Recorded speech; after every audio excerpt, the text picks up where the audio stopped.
In this video, I will show you how to apply for the Discover It secured credit card.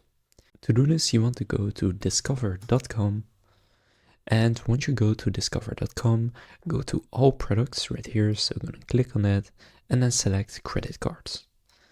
Now from here you won't see it yet, so just going to click on all credit cards.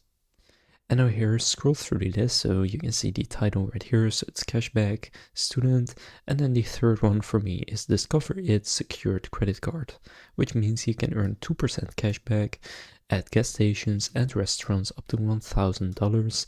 And basically this card is to either build or rebuild your credit. So if you want to go and apply, what you can do first is check if you're pre-approved, which is faster. So you can just go and check right here by entering your information and then click check now, and this won't impact your credit score.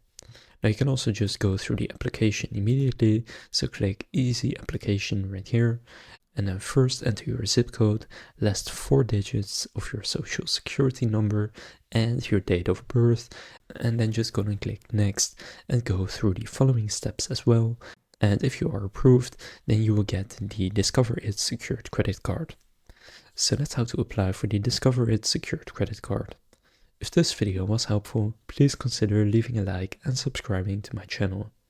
With that being said, I will see you in the next video.